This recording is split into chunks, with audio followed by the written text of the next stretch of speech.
Captain Junho stood on the bridge of the UES Defiance, watching the stars blur past through the viewport. This was humanity's first real journey into deep space. After 200 years of dreaming about the stars, humans had finally built ships that could travel faster than light.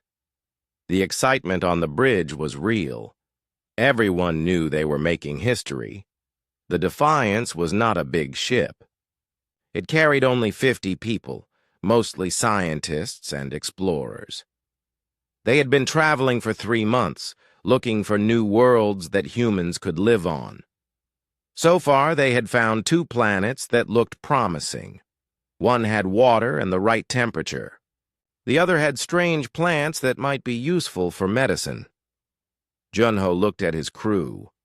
Commander Minho sat at the weapons station, even though they did not expect to need weapons. The ship had some basic defenses, but nothing serious. This was supposed to be a peaceful mission. Suman worked at the intelligence station, studying star maps and data from their sensors. She was always quiet, always thinking. The navigator, Dongwu, called out from his station. "Captain, we are approaching the Kepler 442 system. The planet should be perfect for human life." Junho nodded. "Take us in slowly. Run full scans. I want to know everything about this place before we get close." The ship moved toward the yellow star. The planet they wanted to study was the third, one from the sun. It had oceans, continents, and an atmosphere that humans could breathe. If everything checked out, this could become humanity's first colony outside the solar system. But as they got closer, something strange happened. The ship's sensors started beeping. Suman looked up from her station with a worried face. "Captain, I am picking up something big. Really big. It is coming from the other side of the planet." Junho walked over to look at her screen. The readings showed dozens of objects moving toward them. They were huge, much bigger than any ship humans had ever built. And they were moving fast. "How many?" Junho asked. Suman counted the dots on her screen. 50 ships, Captain. Maybe more. They are all bigger than anything in our files." Commander Minho turned from his station. "Captain, should I power up our weapons?" Junho thought for a moment. "No. We do not know who they are. Maybe they are friendly. Keep the weapons ready, but do not turn them on yet." The alien ships came around the planet like a wall of metal and fire. Each one was at least 10 times bigger than the Defiance. They had strange shapes, not like human ships at all. Some looked like giant spears. Others looked like flying fortresses, with spikes and armor all over them. The biggest ship moved to the front of the group. It was massive, longer than 3 football fields. Strange lights pulsed along its hull. Junho had never seen anything so frightening and beautiful at the same time. "Captain," Dongwu called out, "they are surrounding us." Junho looked at the tactical display. The alien ships had formed a perfect circle around the Defiance.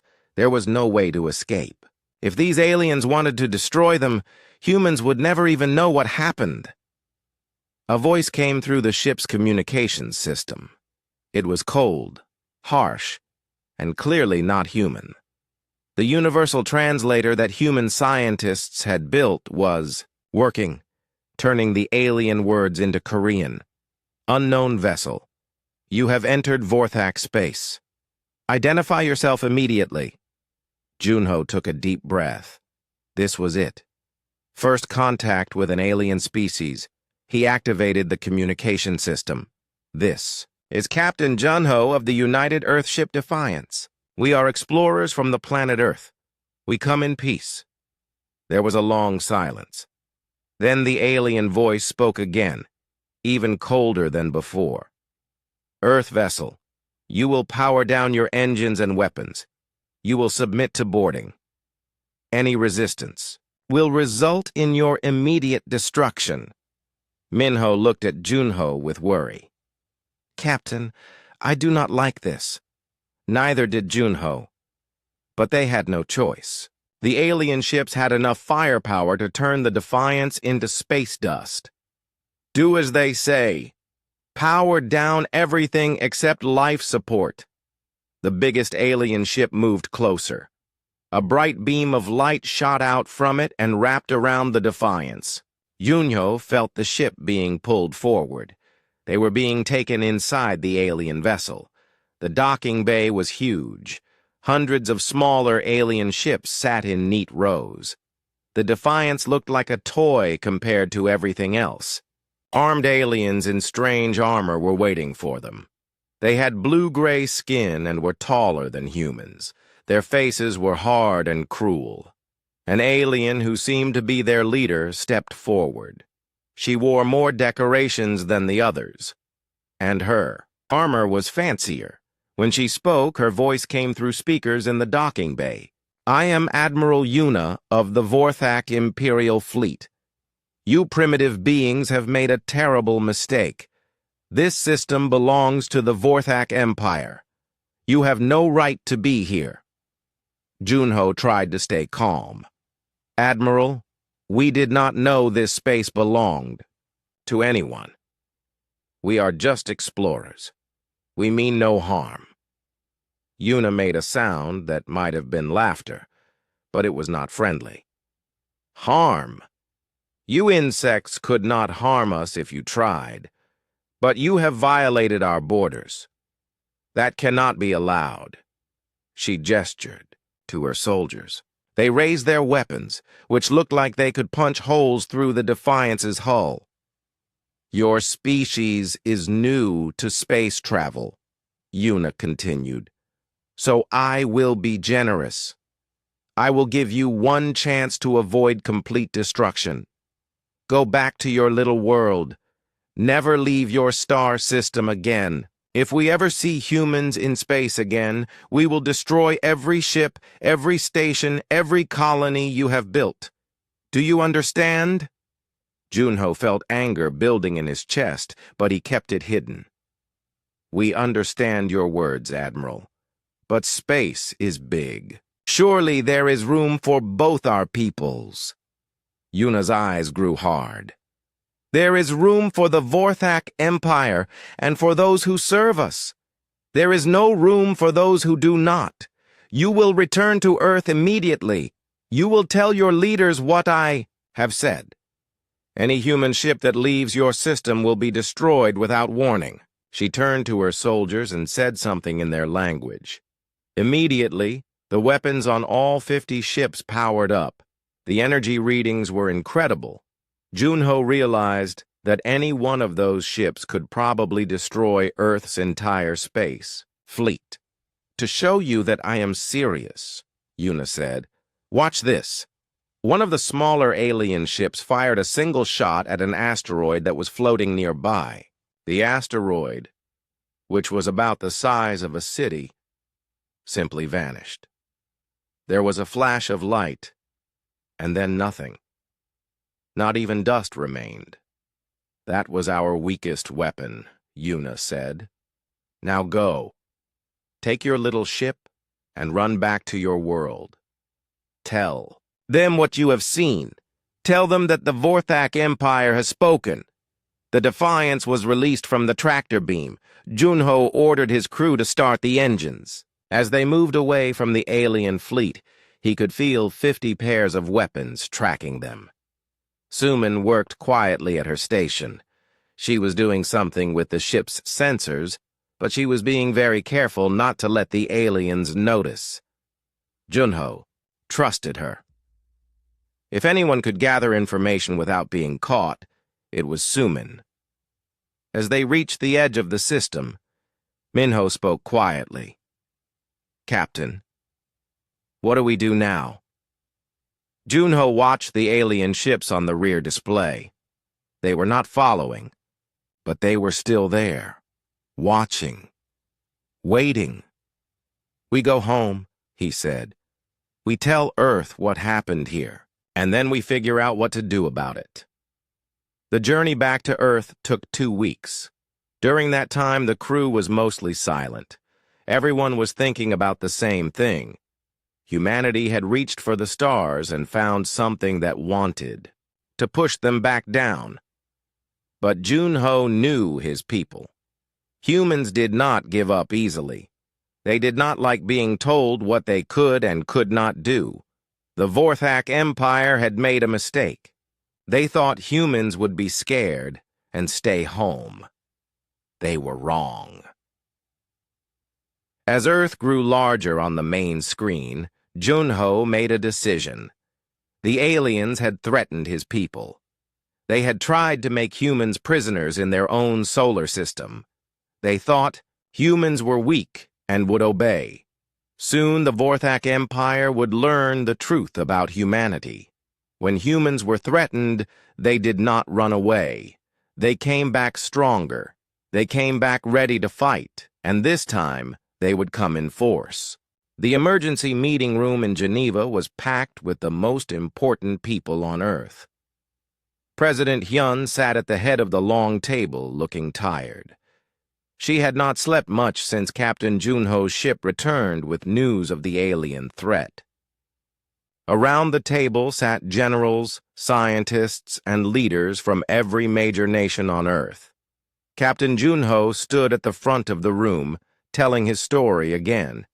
He had told it 20 times already, but everyone wanted to hear it from his own mouth. The recording of Admiral Yuna's threat played on the big screen. Her cold voice filled the room as she delivered the ultimatum that had shaken humanity to its core. Never leave your star system again, or we will destroy every ship, every station, every colony you have built. When the recording ended, the room was quiet. President Hyun looked around the table at the worried faces. "So," she said, "we have a problem, a big problem. These Vorthak have the power to destroy us, and they have told us to stay home like children. What do we do?" General Seok, the head of Earth's military forces, spoke first. "We need to know more about them. How many ships do they have? Where are their bases? What are their weaknesses?" "That is where I come in," said Suman. She was still tired from the long journey, but her eyes were bright with excitement. "I managed to plant several spy probes in their space without them knowing. The probes are very small and hard to detect. They have been sending information back to Earth for 2 weeks now." She activated her tablet, and the room's screens showed star maps covered with red dots. Each dot was a Vorthak world or base. "The Vorthak Empire is huge," Suman continued. "They control 10,000 star systems. They have been building their empire for over 1,000 years. Every species they have met has either joined them as slaves or been completely destroyed." The room filled with worried whispers. 10,000 star systems meant billions of ships and trillions of aliens under Vorthak control. "But," Suman said, raising her voice, "I found something interesting. Look at these battle recordings." The screen showed several space battles between Vorthak ships and other aliens. The Vorthak always won, but their tactics were simple and predictable. Their ships moved in straight lines and big formations. They relied on having bigger and more powerful weapons than their enemies. "They fight like they are still using swords and shields," Suman explained. "They have never learned to be creative because they have never needed to be. Every enemy they faced was weaker than them." Tae-hyun, Earth's chief military strategist, was studying the recordings carefully. He was a thin man with sharp eyes who had spent his whole life thinking about how to win wars. "She is right," he said. "Look at how their ships move. They stay in perfect formation even when they are being attacked. They never break away to flank an enemy or use surprise attacks. They just rely on brute force." Dr. Nari, the head of Earth's xenobiology department, had been quiet during most of the meeting. Now she stood up with a thick file in her hands. "I have been studying everything we know about Vorthak biology and psychology, she said. They are a rigid species. Everything in their society follows strict rules. They have a clear hierarchy with no room for individual thinking. This makes them very organized, but also predictable. She put pictures on the screen showing Vorthak, anatomy and social structure. They are physically stronger than humans, and they live longer, but they do not adapt well to change. When something unexpected happens, they follow the same old patterns instead of trying new solutions. President Hyun nodded slowly. So they are powerful but not flexible. That gives us something to work with. But the question remains, what do we actually do? We cannot fight them directly. They have too many ships. General Seok smiled for the first time since the meeting started. Actually, Madam President, we might be able to fight them. We just need to do it the right way. He activated his own presentation. The screen showed images of hidden bases throughout the solar system. Bases that most people in the room had never seen before. For the past 50 years, Earth's military has been preparing for the possibility of hostile alien contact. We have been building ships and weapons in secret locations all over the solar system, behind the moon, in the asteroid belt, even in the outer planets. The images showed massive shipyards hidden inside asteroids. Thousands of ships of all sizes were being built in complete secrecy. We have been designing these ships specifically to fight against superior technology, General Seok continued. They are smaller and faster than traditional warships. They use new quantum engines that make them very hard to track, and they carry weapons that can work even against advanced alien shields. President Hyun looked amazed. How many ships are we talking about? Right now, we have about 300 ready for combat. In 6 months, we could have 1,000. In a year, we could have 5,000. The room buzzed with excitement. For the first time since Junho's return, people were feeling hopeful instead of afraid. But Tae-hyun raised his hand. Numbers alone will not be enough. The Vorthak have 50,000 ships, maybe more. We need to be smarter than them, not just braver. Then we will be smarter, said President Hyun. We will study everything we can about them. We will find their weaknesses. And when we are ready, we will show them that humans do not stay home just because someone tells them to. Over the next few months, Earth became like a giant anthill. Everyone was working toward the same goal. Scientists studied Vorthak technology, day and night. Engineers designed new weapons and ships. Soldiers trained for battles in space. Even civilians helped by working in factories and shipyards. Suman's spy probes kept sending back information. The data showed that the Vorthak Empire was not as strong as it looked. Many of the alien species under their control were unhappy. Some had tried to rebel in the past, but they had been crushed because they fought alone. Look at this, Suman said during one of the daily briefings. The Vorthak have enslaved dozens of different species, the Zilani, the Morphic, the Kestrel, people, and many others. All of them have tried to fight back at some point. All of them were defeated because they had no help. Dr. Nari added her own discoveries. The enslaved species are actually more advanced than the Vorthak in some ways. The Zilani are excellent engineers. The Morphic are master pilots. The Kestrels are brilliant strategists. The Vorthak keep them as slaves, but they use their skills to make the Empire stronger. This gave Tae-hyun an idea. What if we could contact these enslaved species? What if we could coordinate a rebellion across the entire Empire? That would be very dangerous, General Seok warned. If the Vorthak found out, they would attack Earth immediately. They are going to attack us anyway, President Hyun said. Do you really think they will let us build our fleet in peace forever? Sooner or later, they will come to check on us. When they see what we are doing, the war will start whether we want it or not. She was right. The Vorthak had spies, too. It was only a matter of time before they discovered Earth's preparations. As the months passed, more ships rolled out of the hidden shipyards. The new human fleet was unlike anything that had ever been built. The ships were sleek and fast, designed for hit-and-run attacks.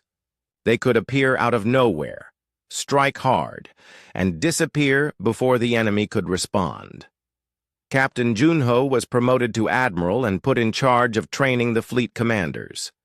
He worked with officers like Commander Minho, who had been promoted to captain of his own ship. They practiced new tactics that took advantage of human creativity and flexibility. Meanwhile, teams of volunteers worked on the most dangerous mission of all. They would take small, fast ships into Vorthak space to make contact with the enslaved species. It was almost certain death, but hundreds of people volunteered anyway. The plan was taking shape. Earth would not wait for the Vorthak to come to them. They would take the fight to the Empire. They would free the enslaved species and turn the Vorthak's own subjects against them. 6 months after the first encounter, President Hyun stood before the Global Defense Council one more time. The Vorthak told us to stay in our solar system, she said. They thought we would be afraid. They thought we would obey like all the others. They were wrong. Humans do not bow to tyrants. We do not abandon our dreams because someone threatens us. She looked around the room at the determined faces of Earth's leaders. The Vorthak Empire has ruled the galaxy through fear for 1,000 years. They think they are unbeatable. Soon they will learn that they have never faced anything like humanity. We are going to show them what happens when they threaten the wrong species. The die was cast. Earth was going to war. Admiral Jisoo stood on the bridge of the UES Liberation, watching 500 human ships prepare for jump. 6 months had passed since the Vorthak ultimatum, and Earth was ready to give its answer. The answer would not be words. It would be written in fire and steel across the stars. The Liberation was the flagship of humanity's new fleet. It was not the biggest ship, but it was the fastest and smartest. Its hull was black as space itself, covered with sensors that could see through. Vorthak stealth technology. Its weapons were small but deadly, designed to punch through alien shields like paper. Around the Liberation, the rest of the human fleet moved in perfect formation. Each ship was different, built for a specific job. Some were fast attack ships that could strike like lightning. Others were carriers full of fighter craft. A few were heavy destroyers loaded with the most powerful weapons Earth could build. Captain Wu Jin commanded one of those destroyers. His ship, the Soul's Fury, was smaller than a Vorthak cruiser but carried enough firepower to level a city. He had trained for this moment his whole life, even before humans knew aliens existed. "All ships report ready for jump," called out Lieutenant Iso from the communication station. She was young but had proven herself during the training exercises. Her job was to coordinate the fleet's movements during battle. Jisoo looked at the tactical display. The target was the Altair system, deep in Vorthak space. Intelligence reports showed it was lightly defended, with only a dozen enemy ships. It would be humanity's first real test against the Empire. "Signal all ships," Jisoo ordered. "Execute. Jump in 3, 2, 1. Mark." The stars streaked and twisted as 500 human ships vanished from Earth space. When they reappeared, they were 27 light-years away, in the heart of enemy territory. The Altair system was beautiful. The star was bright yellow, much like Earth's sun. 3 planets orbited it, and the middle one was covered with cities and space stations. This was a Vorthak colony world, home to millions of aliens, but Jisoo was not here to attack civilians. Her target was the military base on the system's edge. It was built inside a large asteroid and defended by 12 Vorthak warships. "Enemy ships detected," reported the sensor officer. 12 contacts, just as intelligence predicted. The Vorthak ships were moving toward them, but slowly. They formed a line like ships from an ancient sea battle. Their weapons were powering up, and Jisoo could see the familiar glow of charging. Energy cannons. A transmission came through on the standard diplomatic frequency. The voice was harsh and angry, speaking the Vorthak language. The translation came through a moment later. "Unknown fleet, you have violated Vorthak space. Identify yourselves and surrender immediately, or be destroyed." Jisoo smiled. It was time to introduce humanity to the galaxy. "This is Admiral Jisoo of the United Earth Liberation Fleet," she replied. "We are humans from the planet Earth. Your people told us to stay away from the stars. We decided to come anyway." There was a long pause. Then the Vorthak commander spoke again, and this time he sounded confused. "Humans? You are the primitive species from the small yellow star. You were ordered to remain in your system. Why have you come here?" "Because," Jisoo said, "humans do not take orders from tyrants. You threatened our people. Now we are here to show you what happens when you threaten the wrong species." The Vorthak commander's response was predictable. "You have made a fatal error. 12 Vorthak warships are more than enough to destroy your pathetic fleet. Prepare to die." The enemy ships opened fire. Massive energy beams lanced across space, bright enough to blind anyone looking directly at them. But the human ships were no longer where the beams were aimed. They had scattered like leaves in the wind, moving in patterns the Vorthak had never seen before. "All units, execute Wolfpack Alpha," Jisoo commanded. The human fleet split into smaller groups. Each group attacked from a different direction, never staying in one place long enough for the Vorthak to target them effectively. It was like watching wolves hunt a herd of giant, slow animals. Captain Wu Jin led his destroyer group in a flanking attack. The Soul's Fury and 4 other ships came at the Vorthak line from the side, moving fast and low. Their quantum torpedoes struck the enemy shields and did something the Vorthak had never seen before. Instead of exploding on the outside, the torpedoes passed through the shields completely and detonated inside the ships themselves. "Direct hit on the lead cruiser," reported Wu Jin's weapons officer. "Their shields did not stop our torpedoes." The Vorthak cruiser broke apart in a ball of fire. The other enemy ships tried to turn to face this new threat, but they were too slow. Human ships darted between them like fighters attacking bombers. On the Liberation's bridge, Lieutenant Isol was coordinating the attack. "Group 3 is in position. Group 5 is making their run. Group 7 is standing by." The battle was not even close. The Vorthak ships were powerful, but they could not hit targets that moved like the human fleet. Their formation-based tactics were useless against an enemy that refused to fight in formations. Within 20 minutes, 8 of the 12 Vorthak ships were destroyed. The remaining 4 tried to retreat, but the human ships were faster. Only one enemy vessel managed to escape, jumping away with its hull on fire and its shields down. Jisoo looked at the tactical display. Not a single human ship had been lost. A few had taken damage, but nothing serious. The first battle between humans and the Vorthak Empire was over, and humanity had won completely. "Signal all ships," she ordered. "Begin Phase 2. The human fleet moved toward the asteroid base.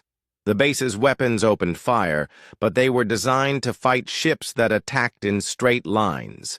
The human ships spiraled and danced around the incoming fire, getting closer with each pass. When they were in range, the entire fleet opened fire at once. Hundreds of quantum torpedoes struck the asteroid base from every direction. The explosions were so bright, they lit up the entire system like a second sun. But Jisoo was not finished. She activated the fleet's communication array and sent a message. On every frequency the Vorthak used, the message would be heard across their entire empire. "Attention, Vorthak Empire," she began. "This is Admiral Jisoo of the Human Liberation Fleet. You sent one of your admirals to threaten my people. You told us to stay in our own system like prisoners. You said you would destroy us if we ever left our world." She paused, looking at the burning wreckage of the Vorthak base. "You were wrong. Humans do not hide when threatened. We do not bow to bullies. We come in force, and we fight back. Today, we have destroyed your base at Altair. Tomorrow, we will free every slave in your empire. The day after that, we will tear down your entire civilization and build something better." Lieutenant Isol looked up from her station. "Admiral, we are receiving response transmissions from across Vorthak space. Some of them are not from Vorthak ships." Jisoo raised an eyebrow. "Let me hear them." The first message was from a Vorthak admiral, screaming threats and promises of revenge. But the second message was different. It was in a language the translation computers did not recognize at first, but the tone was unmistakable. It was hope. "Admiral," Isul said, "I think that second message is from one of the enslaved species. They are trying to contact us." More messages came in, dozens of them, then hundreds. They were from all over the Vorthak Empire, from species that had been slaves for centuries. The word was spreading. Someone had finally stood up to the Vorthak and won. Captain Woojin's voice came over the fleet channel. "Admiral, we are picking up Vorthak reinforcements heading this way. A lot of them." Jisoo nodded. She had expected this. The first battle was just the beginning. "All ships, prepare for jump. We have made our point here. Time to make it somewhere else." The human fleet vanished just as 50 Vorthak warships arrived in the system. The enemy found nothing but wreckage and the echo of Jisoo's message still broadcasting across their networks. On the Liberation's bridge, the crew was celebrating their first victory. But Jisoo was already thinking about the next battle. The Vorthak Empire had ruled the galaxy for 1,000 years through fear and overwhelming force. Today they had learned that some species could not be intimidated. The war had truly begun, and across the galaxy, millions of enslaved beings were hearing the same message for the first time in centuries. Resistance was possible. Someone was finally fighting back against the Empire. The humans had come in force, just as they promised, and they were just getting started. Supreme Admiral Kyung-ho stood in the command center of the Vorthak Empire's greatest warship, the Eternal Dominion. Around him, dozens of screens showed star maps covered in red warning lights. Each light represented another human attack on Vorthak territory. Kyung-ho was different from other Vorthak admirals. He had once been human, captured during an early exploration mission years before Captain Junho's encounter. The Vorthak had broken his mind and rebuilt it to serve them. Now he was their most trusted commander, the one they turned to when they needed to understand human thinking. "Show me the latest reports," he ordered. A Vorthak officer activated the main display. The news was bad and getting worse. In just 2 weeks, the humans had attacked 15 Vorthak systems. They struck without warning, destroyed military targets, and vanished before reinforcements could arrive. Worse, their attacks were getting bolder and more destructive. They hit the supply base at Rigel yesterday, the officer reported. Completely destroyed. They also attacked the shipyard at Vega. Half our new ships were still under construction. Kyung-ho studied the attack patterns. The humans were not random in their choices. They were targeting the Empire's military infrastructure, trying to weaken it before the real war began. "How many ships have we lost?" he asked. "Over 200, Supreme Admiral, and we have destroyed only 3 human vessels." Kyung-ho felt anger rising in his chest. The Vorthak Empire had not suffered losses like this in 500 years. Other species either surrendered immediately or were crushed within days. But these humans were different. They fought like no enemy the Empire had ever faced. "Assemble the Grand Armada," he ordered. "Every available ship from every sector. It is time to end this nonsense." The Grand Armada was the Vorthak Empire's ultimate weapon. 5,000 of their most powerful warships, commanded by their best officers. It had never been defeated. It had never even been seriously challenged. But as the massive fleet gathered at the staging area near Wolf 359, Kyung-ho felt something he had not experienced in years. Doubt. The humans had proven they could win small battles against divided Vorthak forces. But could they stand against the combined might of the entire empire? Meanwhile, Admiral Jisoo was facing her own challenges. The human fleet had grown to 800 ships, but intelligence reports showed the Vorthak were gathering a force 6 times larger. The battle at Wolf 359 would decide the fate of both species. Captain Do-Yun commanded the flagship Indomitable Spirit, one of humanity's newest and most advanced ships. He stood on the bridge next to Commander Yunha, the fleet's chief engineer. She had been working day and night on a secret project that might give them a chance against impossible odds. "Are you sure this will work?" Do-Yun asked, looking at the technical plans on her tablet. Yuna nodded, but her face was worried. "The quantum cascade torpedoes have worked in every simulation. When they explode, they should create a chain reaction that jumps from ship to ship, but we have never tested them against a real fleet." "Then we are about to find out," Do-Yun said. The 2 fleets met in the empty space between stars. The Vorthak Grand Armada filled the sensor screens like a metal wall. Their ships were arranged in perfect formations, just as they had been for 1,000 years. At the center was the Eternal Dominion, easily the largest warship anyone had ever seen. Supreme Admiral Kyung-ho opened communications to the human fleet. His voice was cold and emotionless when he spoke. "I am Kyung-ho, Supreme Admiral of the Vorthak Empire. I was once human, like you. I know how your people think. You believe you can defeat us through cleverness and determination. You are wrong." On the Liberation's bridge, Admiral Jisoo listened to the traitor's words with disgust. "You see before you 5,000 Vorthak warships," Kyung-ho continued. "The greatest military force in the galaxy. Your 800 ships cannot stand against us. Surrender now, and your deaths will be quick. Continue to resist, and we will make your entire species suffer." Jisoo activated her own communications. "This is Admiral Jisoo of the Human Liberation Fleet. I have a message for the traitor who calls himself Supreme Admiral. You may have been born human, but you are not one of us anymore. Humans do not bow to tyrants. We do not surrender to bullies. And we certainly do not give up when the odds are against us."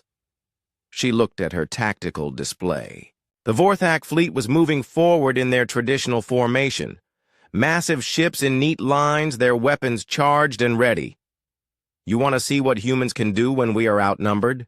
Jisoo continued. Watch and learn. The battle began, with the largest exchange of fire in galactic history. The Vorthak fleet opened up with everything they had. Thousands of energy beams and missile volleys filled the space between the fleets. The light was so bright it could be seen from planets, light years away. But once again, the human ships were not where the Vorthak expected them to be. They had split into dozens of small groups, each moving in unpredictable patterns. Some groups attacked from above, some from below, some from the sides. It was chaos, but controlled chaos. Captain Wu Jin led his destroyer group in a desperate charge at the enemy's left flank. The Soul's Fury and 20 other ships dove into the heart of the Vorthak formation, their quantum torpedoes blazing. All ships, target the heavy cruisers, Wu Jin ordered. Take out their command ships first. The human torpedoes punched through Vorthak shields and tore into their hulls. Ship after ship exploded in brilliant flashes. But there were so many enemy vessels that even major losses barely made a dent in their numbers. On the Indomitable Spirit, Commander Yunha was preparing her secret weapon. The quantum cascade torpedoes were loaded and ready, but she needed the perfect moment to use them. Captain, she called to Do-hyun, I need the Vorthak ships to cluster together. The cascade effect works best when the targets are close to each other.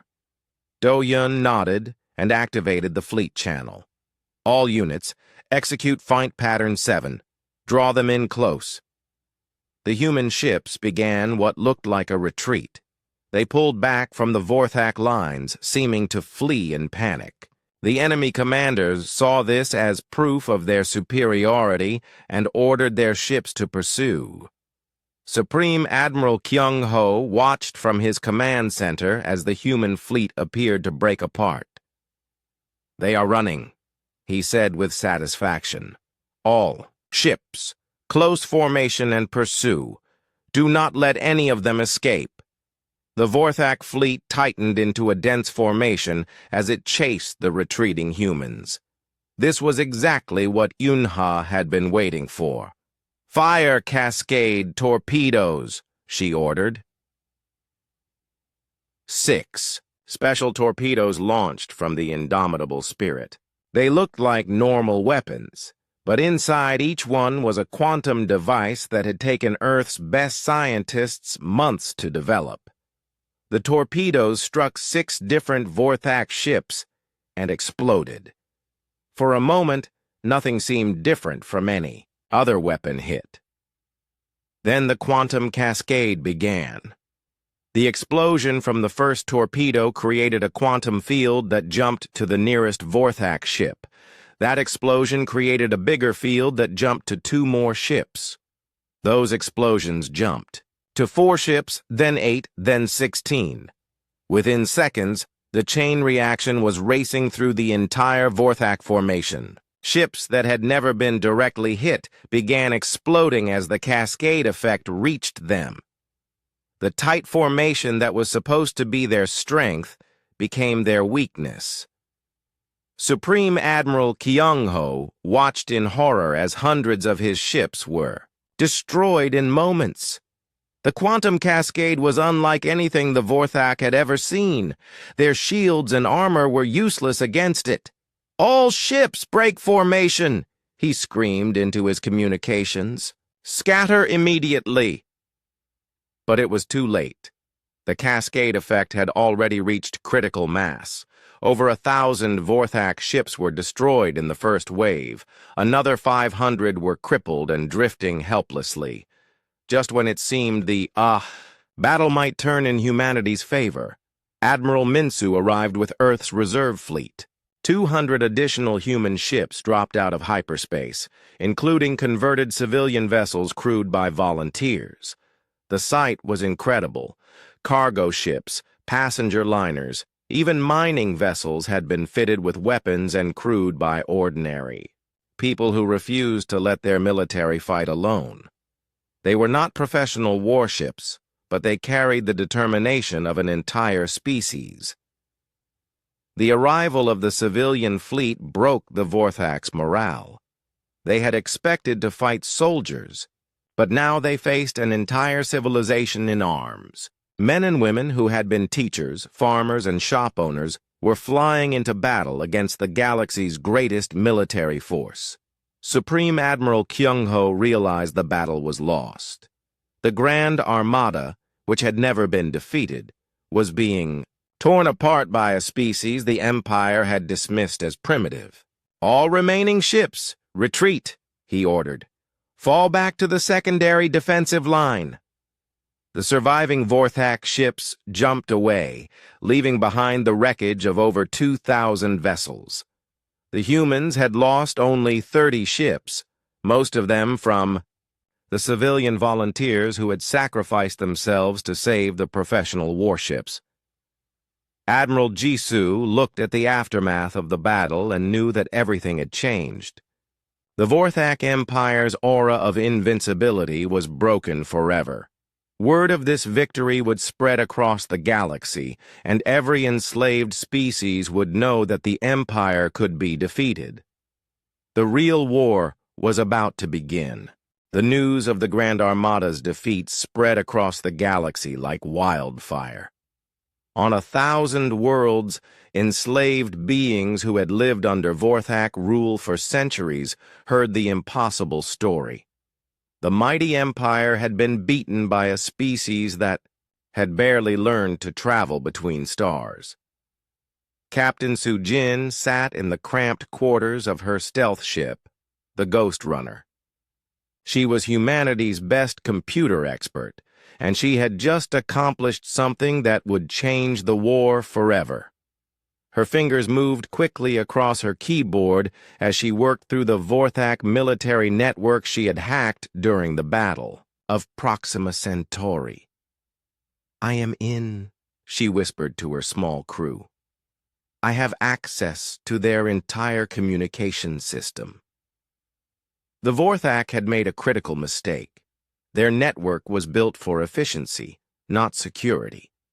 They had never imagined that anyone would be brave enough or skilled enough to break into it. But Sujin was not just anyone. She was human. And humans were very good at finding ways to break things that were supposed to be unbreakable. Through the stolen data, she discovered the Empire's greatest weakness.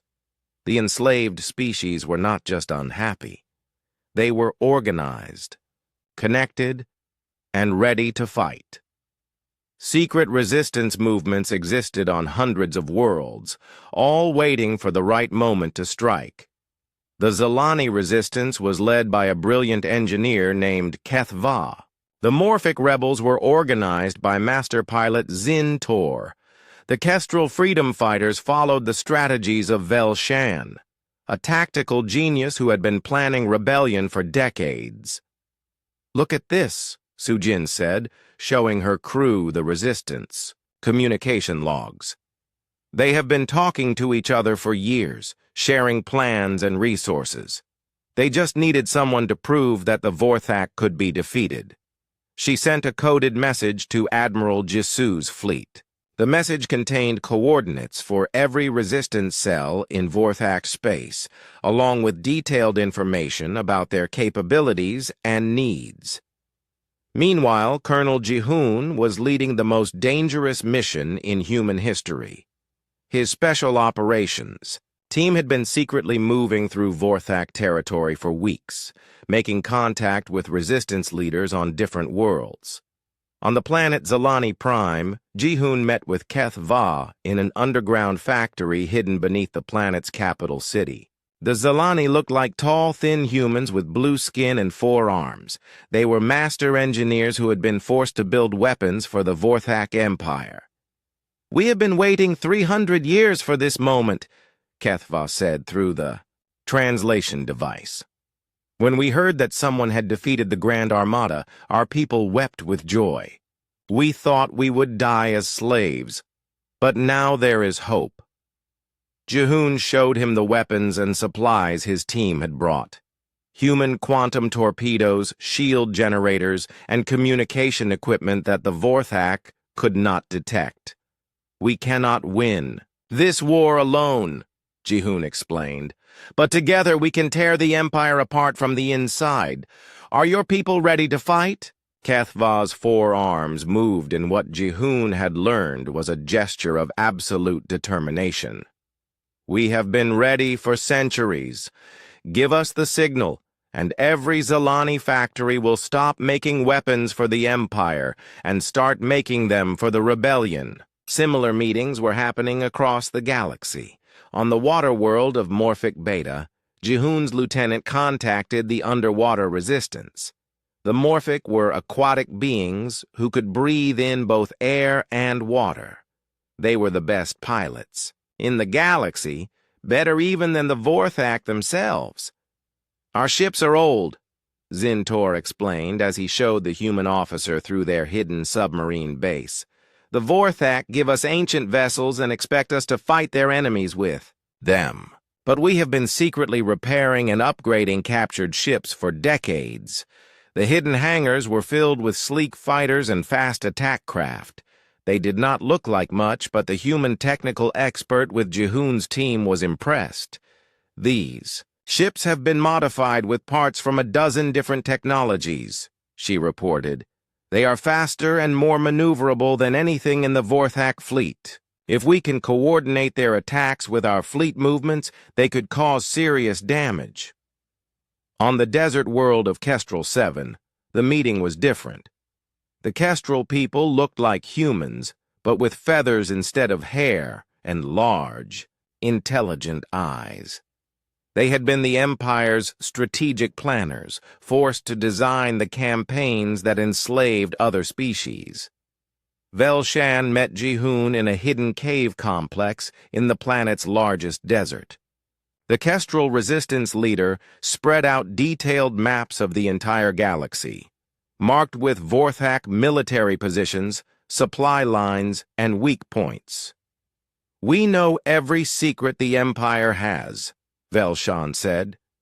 We have been forced to plan their military operations for generations. We know which worlds are lightly defended, which supply convoys carry the most important cargo, and which commanders are competent and which are fools. Jihoon studied the maps with amazement. The information was incredibly detailed and would be worth more than 100 battleships to the human fleet. Why are you willing to help us? He asked. You do not know us. We could be just another species that wants to rule others. Velshan's feathers ruffled, which Jihoon had learned meant the Kestrel was amused. We have watched your people fight. The Vorthak conquer to enslave. You fight to free. When you captured Vorthak worlds, you did not keep them. You freed the people living there and moved on. That tells us what kind of species you are.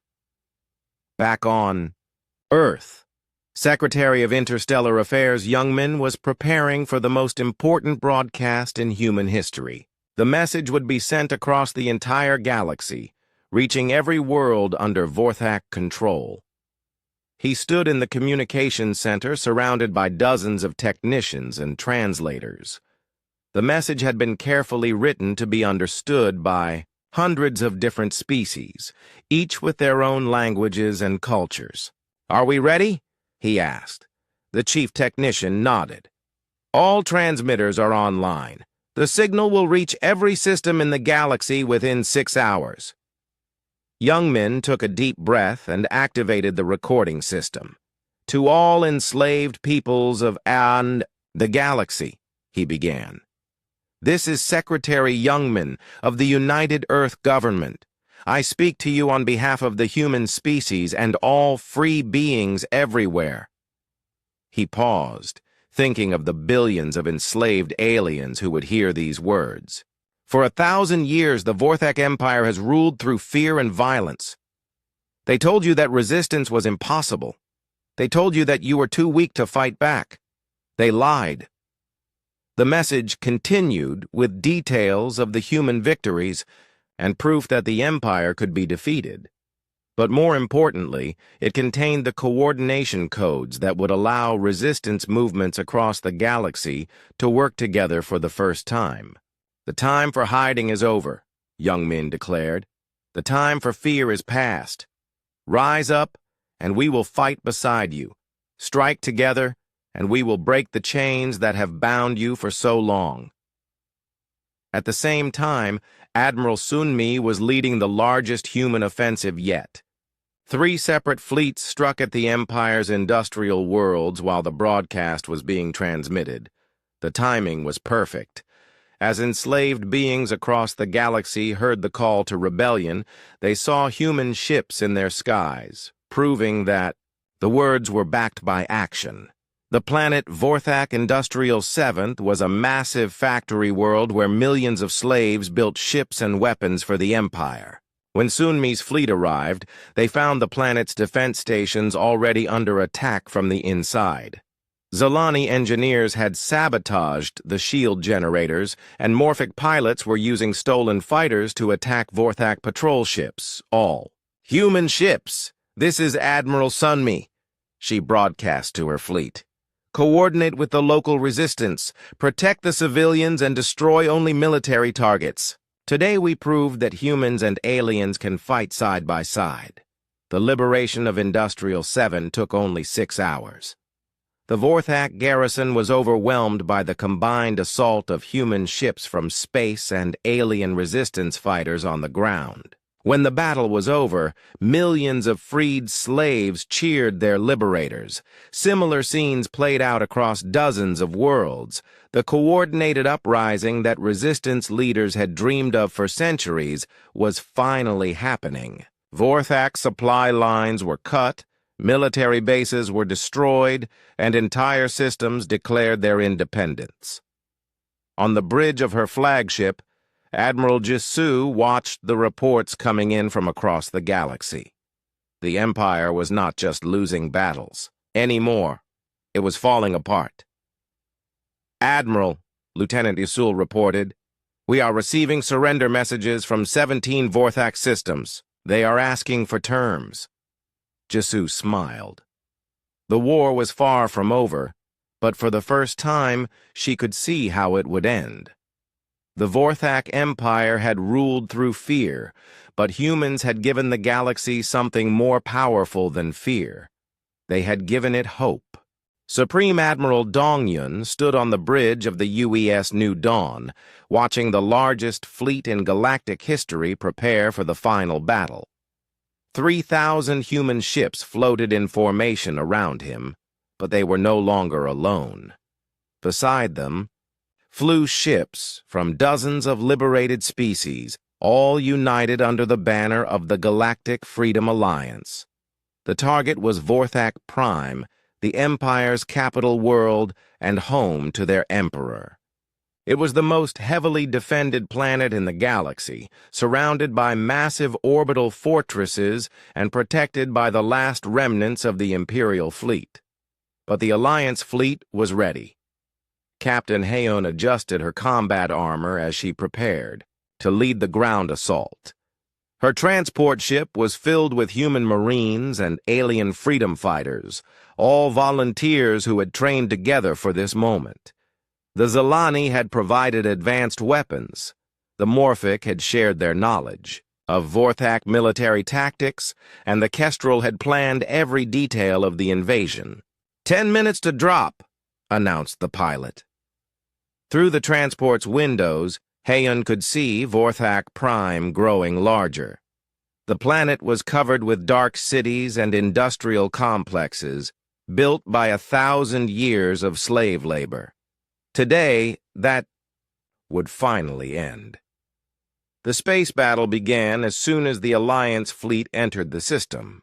The remaining Vorthak ships, about 800 vessels, met them at the system's edge. These were the Empire's elite forces, the last loyal troops who still believed in Vorthak's superiority. But they were facing an enemy unlike anything they had ever encountered. The Alliance fleet was not just human ships fighting with human tactics. It was a perfect blend of the galaxy's best technologies and strategies, all working together. Zilani-modified human ships carried shields that could absorb and redirect energy weapons. Morphic pilots flew fighters that danced through enemy formations, like schools of fish. Kestrel commanders coordinated attacks with mathematical precision that made every shot count. Admiral Dong Yun watched the battle unfold on his tactical display. The Vorthak were fighting with desperate courage, but they were outnumbered and outmatched. The Alliance had learned from every previous battle, while the Empire had refused to change their ancient ways. Enemy orbital fortress is powering up. Its main weapon, reported his tactical officer. The fortress was a massive structure, larger than most moons. Its main cannon could destroy an entire fleet with a single shot. But the Alliance had planned for this. Captain Wu Jin, now commanding, a squadron of heavy destroyers led the attack on the fortress. His ships had been specially modified with Zilani engineering and morphic piloting systems. They moved in patterns no pure human or pure alien crew could have managed. "All ships, execute Harmony Strike," Wu Jin ordered. The destroyers split into 3 groups, each attacking from a different angle. Their quantum cascade torpedoes struck the fortress simultaneously, creating a chain reaction that tore through its shields and armor. The massive structure broke apart in a series of explosions that lit up the entire system. Meanwhile, the ground assault had begun. Captain Haeyun's transport ship landed on Vorthak Prime's largest continent, followed by hundreds of others. The invasion force was unlike anything seen before in galactic history. Humans and aliens fighting side by side, using each other's strengths. To overcome the enemy's defenses, the Vorthak ground forces had prepared defensive positions throughout their capital city. But they had not prepared for the Alliance's combined tactics. Zilani engineers quickly disabled the city's shield generators while morphic scouts infiltrated the defensive lines. Human Marines and Kestrel warriors advanced together. They're different, fighting styles complementing each other perfectly. "Resistance is lighter than expected," Haeyan reported to the fleet. "The local population is not fighting against us. Many are actually helping us find Vorthak military positions. This was the Empire's final weakness. Even on their home world, many of the inhabitants were slaves or servants who had been waiting for liberation. When the Alliance forces arrived, these oppressed beings guided them to important targets and helped them avoid traps. In space, the last Vorthak ships were being systematically destroyed. Supreme Admiral Kyung-ho, the human traitor, made one final attempt to break through the Alliance lines. His flagship, the Eternal Dominion, was still the most powerful single vessel in the galaxy. But it was alone, surrounded by hundreds of Alliance ships. Admiral Dong-yun gave Kyung-ho one last chance to surrender.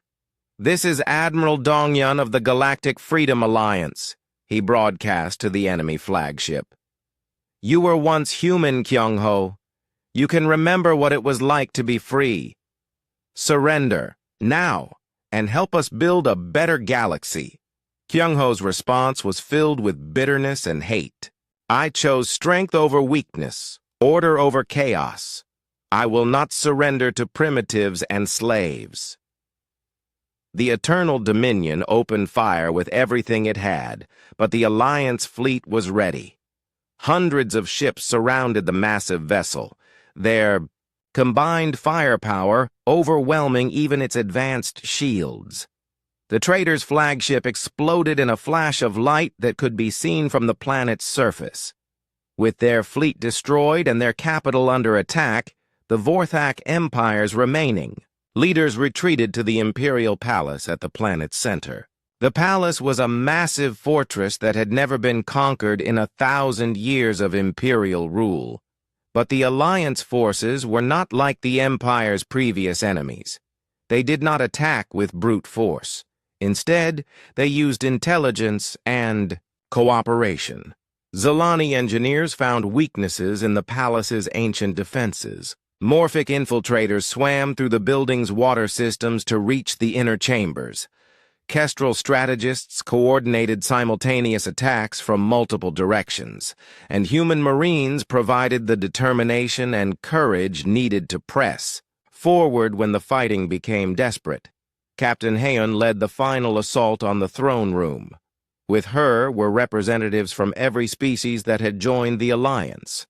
Together, they broke through the last line of Vorthak defenders and entered the chamber where the Emperor had ruled the galaxy for centuries. The Vorthak Emperor was ancient, even by his species' standards. He sat on a throne made from the metals of 1,000 conquered worlds, surrounded by the treasures stolen from countless civilizations.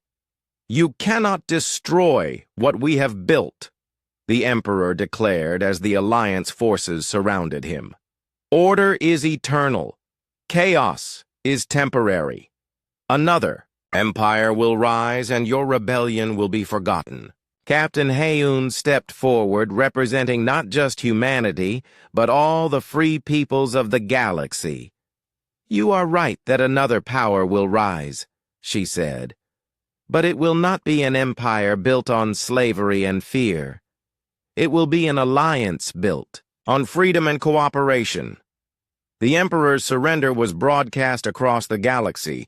On 10,000 worlds, the last Vorthak garrisons laid down their weapons. The war was over. In the months that followed, Ambassador Jae-hyun worked tirelessly to establish the new Galactic government.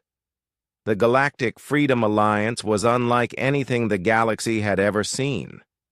Instead of one species ruling over others, it was a true partnership between equals. Each member species contributed their unique strengths. Humans provided leadership and determination. The Zalani became the Alliance's engineers and builders. The Morphics served as pilots and explorers. The Kestrel took charge of strategic planning and education. Former Vorthak worlds were not conquered or occupied. Instead, they were helped to establish their own democratic governments. Even former Imperial officers were allowed to join the Alliance if they proved their commitment to freedom and equality. Years later, Captain Minji commanded her own ship in the Alliance fleet. She had been just a cadet when the Vorthak first threatened humanity, but now she was a veteran officer serving in the peaceful galaxy that war had created. As she patrolled the former Imperial borders, she often thought about the lesson humanity had taught the galaxy. When the Vorthak had told humans to stay in their own system, they had expected obedience. Instead, they had gotten defiance. "They told us to stay away," Minji said to her crew during one of their regular history lessons. "But humans do not stay away when people need help. We came in force, not to conquer, but to liberate." Her crew included beings from a dozen different species, all working together as equals. It was a sight that would have been impossible under the old empire, but it was normal in the new alliance. The bridge's communication officer, a young Zalani named Keth Nu, looked up from his station. "Captain, we are receiving a distress call from the Andromeda sector. Unknown ships are attacking a peaceful trading convoy." Minji smiled. The Alliance's work was never finished. There were always new threats to face, new peoples to help, new worlds to protect. "Set course for the Andromeda sector," she ordered. "Maximum speed." As her ship jumped to faster-than-light travel, Minji reflected on humanity's greatest achievement. They had not just defeated the Vorthak Empire, they had replaced it with something better. The motto carved into every Alliance vessel said it all. "They told us to stay away. We came in force. We came to free everyone, and the galaxy was better for it."